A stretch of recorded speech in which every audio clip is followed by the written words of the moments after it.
నమస్తే, నేను మీ అశ్విని కుమార్. దాదాపు మనం దక్షిణాది రాష్ట్రాల గురించి ఏ రాష్ట్రంలో ఏ పార్టీ ఎన్ని సీట్లు గెలవచ్చు, ఇప్పటికిప్పుడు లోక్సభ ఎన్నికలు జరుగుతాయన్నది 4-5 ఐటమ్స్ చేశాను. అట్లాగే తూర్పు రాష్ట్రాలకు సంబంధించి ఒడిశా, బీహార్ కూడా అయిపోయింది. ఈరోజు ముఖ్యంగా ఇంకొక రాష్ట్రం, కుకారాగా ఒకప్పుడు పిలువబడే రాష్ట్రం, 2000 సంవత్సరంలో ఆ రాష్ట్రం ఏర్పడింది.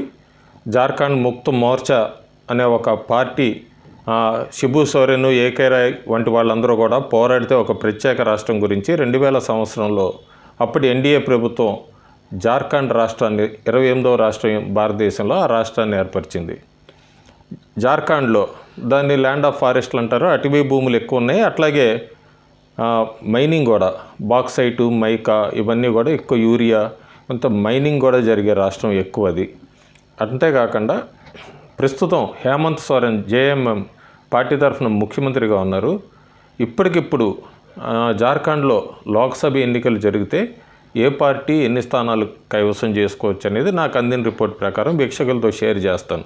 అయితే దీనికి ముందు చాలామంది చాలా కామెంట్స్ పెట్టారు. కొన్ని పాజిటివ్, కొన్ని ఎగెనెస్ట్ కూడా ఉన్నాయి. ఎవరి అభిప్రాయాలు వాళ్ళవి, ఎవరి కామెంట్స్ వాళ్ళవి. ఎందుకంటే 2019లో కూడా ఎన్డీఏ మళ్ళీ కేంద్రంలో అధికారంలోకి వస్తుంది అన్నప్పుడు చాలామంది ఇట్లాగే అన్నారు. తర్వాత 2019 ఎన్నికలు ఫలితాలు వచ్చాక వీళ్ళందరూ కూడా ఎవరు తెర మీద కనబడలేదు. నాకు తెలిసి కూడా 2024 లోక్సభ ఎన్నికలు అయ్యాక ఈ కామెంట్స్ పెట్టే వాళ్ళందరూ కూడా నాకు తెలిసి మళ్ళీ పిక్చర్లో కనపడపోవచ్చు 99%. ఎందుకంటే 2019 కన్నా ఖచ్చితంగా భారతీయ జనతా పార్టీ కానీ, ఎన్డీఏ కానీ లోక్సభకి సంబంధించి సీట్లు ఇంకా 19 కన్నా ఎక్కువ గెలుచుకోబోతోంది.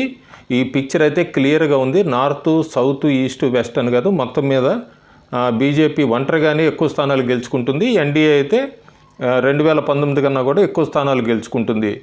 కాంగ్రెస్ పార్టీ కానీ, ఇండియా అలయన్స్ చూస్తే కూడా మనం ఉదాహరణకు కాంగ్రెస్ పార్టీ చూస్తే 2024 అధికారం వైపు అడుగులేస్తున్నట్టు కనబడట్లేదు. ప్రతిపక్ష హోదా కోసం పోరాడుతున్నట్టు కనబడుతుంది. దాదాపు 50 సీట్ల నుంచి 55 మధ్యలో వస్తే వాళ్ళు సేఫ్ అన్నట్టుగానే వాళ్ళ కార్యాచరణ ఉంది. దాదాపు వాళ్ళు 29 తర్వాతే 29కే అధికారం వైపు అడుగులు వేస్తారు. ప్రస్తుతానికైతే వాళ్ళు కూడా ఆశలు వదులుకున్నట్టుగా మనకి వాళ్ళ కార్యాచరణ బట్టి అర్థమవుతుంది. ఇది రేపొద్దున అయోధ్య రామ మందిర్ కావచ్చు, లేకపోతే డెవలప్మెంట్ కావచ్చు, మిగతా రాష్ట్రాల్లో ఉన్న మిగతా పార్టీల నాయకుల మీద వస్తున్న అవినీతి ఆరోపణలు కావచ్చు, ఇవన్నీ ఏదైనా కూడా బీజేపీ ప్లస్ అంటే ఎన్డీఏ చాలా ఎక్కువ స్థానాలు గెలుచుకొని తిరిగి 24లో అధికారం కైవసం చేసుకుంటాం పక్క. ఇది నేను ఒక పార్టీ సపోర్టర్గా అంటలేదు, అందరూ పార్టీ సపోర్టర్ కాదు, నాకు అందిన విశ్లేషణే. ఎక్కడైనా కూడా ఏమన్నా స్థానాల్లో వేరే పార్టీ గెలుచుకోవచ్చు అంటే దయచేసి కామెంట్స్లో పెట్టండి. ఆ నియోజకవర్గంలో ఇంకో పార్టీ గెలవచ్చని నాకు అందిస్తున్న ఎనలిస్ట్తో నేను ఒకసారి డిస్కస్ చేసి మళ్ళీ ఆ నియోజకవర్గం మీద మీకు రిపోర్ట్ అందిస్తాను. ఇంకా ప్రస్తుతం 2019లో జార్ఖండ్లో ఎలా ఉందంటే 14 లోక్సభ నియోజకవర్గాల్లో 2019లో బీజేపీ 11 గెలుచుకుంది. అక్కడ జేఎంఎం 1 గెలుచుకుంది. అయితే 2024లో ఎట్లా ఉంది? 2024లో ఓట్ షేర్ ప్రొజెక్షన్ చూసుకుంటే బీజేపీకి 2019 కన్నా కూడా 5% పెరిగింది. 57% ఓట్ షేర్ పెరుగుతుంది. అట్లాగే ఏజేఎస్యూకి 5%, 2019 కన్నా 1% పెరుగుతుంది. కాంగ్రెస్ 13%, 2019 కన్నా కూడా 3% తగ్గుతుంది. అట్లాగే జేఎంఎం కూడా తగ్గుతుంది. ప్రస్తుతం ఇప్పటికిప్పుడు ఎన్నికలు జరిగితే 10% ఓట్ షేరే రాబోతోంది. ఇది సీట్ ఫోర్కాస్ట్ కింద మారినప్పుడు అట్లా ఉంటుంది. ఇప్పటికిప్పుడు లోక్సభ ఎన్నికల్లో 14లో ఒక బీజేపీనే 12 లోక్సభ స్థానాలు గెలుచుకుంటుంది. 19 కన్నా కూడా 1 స్థానం అదనంగా. ఏజేఎస్యు 1 స్థానం, జేఎంఎం 1 స్థానం. నేను చెప్పినట్టుగానే మళ్ళీ ఇది రాసుకోవచ్చు. కాంగ్రెస్ 0. ఇది మనకి జార్ఖండ్. దీనికి సంబంధించి ఎందుకు ఇలా తగ్గుతున్నాయి? ముఖ్యంగా బాబులాల్ మరండి పార్టీ కూడా బీజేపీలో మెర్జ్ అయిపోయింది. ఆ పార్టీకి 5-8% ఓట్ బ్యాంక్ ఉంది. అదంతా కూడా ఇప్పుడు మెర్జ్ అయ్యాక బీజేపీకి అదనంగా ఓట్ షేర్ అక్కడ పెరుగుతుంది.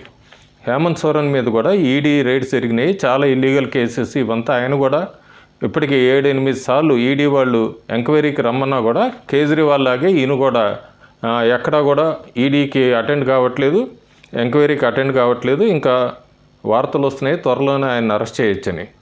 దానికి కూడా ఆయన సిద్ధపడ్డాడు హేమంత్ సోరెన్. ఆయన భార్యని ముఖ్యమంత్రిగా, కల్పనా సోరెన్ని ముఖ్యమంత్రిగా చేయాలని ఆయన అడుగులు వేస్తున్నాడు. దానికి సంబంధించే సర్ఫాజ్ అహ్మద్ అని ఆయన్ని నియోజకవర్గం నుంచి ఆయన ఎమ్మెల్యేగా రాజీనామా చేయించినట్టుగా కూడా వార్తలు వస్తున్నాయి. ప్రస్తుతానికి అదంతా కూడా అక్కడ జార్ఖండ్ అంతర్గత జేఎంఎం సమస్య. ప్రస్తుతానికి లోక్సభ ఎన్నికలకు సంబంధించి ఆయనకు పూర్తిగా యాంటీ ఇన్కంబెన్సీ ఉంది. అంతేకాకుండా ట్రైబల్స్ పక్క పొరుగు రాష్ట్రమైన జార్ఖండ్కి ఏంటంటే ఉత్తరప్రదేశ్, బీహారు, ఒడిశా, ఛత్తీస్గఢ్ ఇవన్నీ వెస్ట్ బెంగాల్ బార్డర్స్ అవుతాయి. ఛత్తీస్గఢ్లో మొన్న బీజేపీ అధికారంలోకి వచ్చాక తెలివిగా విష్ణుదేవ్ సాయిని ముఖ్యమంత్రిగా చేశారన్నప్పుడు ఆ ట్రైబల్ ఓట్ బ్యాంక్ కోసం కూడా ఇక్కడ జార్ఖండ్లో అదొక ఎత్తుగడ, బీజేపీ వేసిన ఎత్తుగడ, రాజకీయ ఎత్తుగడ. సో ఆ ట్రైబల్స్ కూడా ఇప్పటిదాకా బీజేపీకి అంత ఓట్ బ్యాంక్ లేదు జార్ఖండ్లో, అలాంటిది ఎక్కువ శాతం ట్రైబల్స్ కూడా అటువైపు బీజేపీ వైపు చూస్తున్నారు జార్ఖండ్ రాష్ట్రంలో. హేమంత్ సోరెన్ అవినీతి కానీ, అట్లాగే ఈ బాబులాల్ మరండి పార్టీ మెర్జ్ అవ్వటం కానీ, ఛత్తీస్గఢ్లో ముఖ్యమంత్రిగా విష్ణుదేవ్ సాయిని ఎన్నుకోవటం కానీ, ఇవన్నీ కూడా బీజేపీకి జార్ఖండ్లో ఓటు షేర్ పెంచుతుంది, సీట్లు కూడా పెంచుతుంది. సో ఇప్పుడు ప్రస్తుతానికి 2024లో అయితే ఇందాక నేను చెప్పినట్టుగా బీజేపీ అన్ని సీట్లు గెలుచుకోవచ్చు. నేను కొన్ని ఐటమ్స్ ముందే చెప్పాను, తర్వాత అవి న్యూస్లో కూడా వస్తున్నాయి 10 రోజుల తర్వాత. ఉదాహరణకి ఐటీఐఆర్ తెలంగాణలో ఆలస్యం అవడానికి కారణం బీఆర్ఎస్ కేంద్రం అని చెప్పి నేను ఒక 30 రోజుల కింద ఒక ఐటెం పెట్టాను. నేను పెట్టిన ఐటమే నిజమంటూ కూడా ఒక 8-9 రోజుల కిందట ప్రింట్ మీడియాలో వచ్చింది. అంతేకాకుండా విజయవాడ ఆంధ్రప్రదేశ్లో బీజేపీ లోక్సభ అభ్యర్థులు వీళ్ళేనా అంటూ ఒక ఐటెం పెట్టాను. అందులో విజయవాడ నుంచి సుజనా చౌదరి పోటీ చేయొచ్చు అని చెప్పాను. ఆయన స్వయంగా 3 రోజుల కిందటే అధిష్టానం ఆదేశిస్తే విజయవాడ లోక్సభ స్థానం నుంచి నేను పోటీ చేస్తానని ఆయన స్వయంగా స్టేట్మెంట్ ఇచ్చారు. సో ఈరోజు కూడా చెప్తున్నాను, 2024 ఏప్రిల్లో లోక్సభ స్థానాల్లో నేను చెప్పిన రాష్ట్రాల్లో 1-2 అటు ఇటు అవ్వచ్చు, కానీ ఖచ్చితంగా ఎన్డీఏ గెలుచుకోబోతుంది. ఇదే నిజమవుతుంది. మళ్ళీ ఎగ్జిట్ పోల్ రోజు కనబడతాను. ఇంకా బీజేపీ ఎన్డీఏ కానీ ఏ స్థానాల్లో గెలవచ్చు? ఛాత్రా, ధన్బాద్, దమ్కా, గిరిదా ఇది ఏజీఎస్యు పార్టీ గెలుస్తుంది, ఎన్డీఏ అలయన్స్. గోదా, హజరీబాగ్, జంషెద్పూర్, కుంటి, కోదర్మా, లోహర్దాగా, పలమౌ, రాంచీ. సిగ్బమ్ అనేది కిందటిసారి 2019లో కాంగ్రెస్ గెలుచుకుంది, ఈసారి అది కాంగ్రెస్ నుంచి చేజారుతోంది. జేఎంఎంకి అవకాశం ఉన్న స్థానం రాజ్మహల్. ఈ సీట్లు కూడా జేఎంఎం, కాంగ్రెస్ ఈ రెండు పొత్తులో ఉంటే ఇది ఒకవేళ జేఎంఎం, కాంగ్రెస్ విడిగా పోటీ చేస్తే 14 స్థానాలను కూడా ఎన్డీఏ గెలుచుకుంటుంది జార్ఖండ్లో. So as of today JMM, Congress alliance versus NDA BJP AGS. దీని ప్రకారం అయితే అక్కడ ఎన్డీఏ 12 స్థానాలు గెలుచుకోబోతోంది, 13 స్థానాలు గెలుచుకోబోతోంది. జేఎంఎం 1 స్థానం గెలుచుకోబోతోంది. మళ్ళీ పొత్తులు ఎలియన్స్లు మారితే మాత్రం ఏమైనా ఈక్వేషన్స్ మారచ్చు. ఈక్వేషన్స్ అంటే ఏం లేదు, విడివిడిగా పోటీ చేస్తే 14 స్థానాలను మాత్రం ఎన్డీఏ గెలుచుకుంటుంది. Thank you.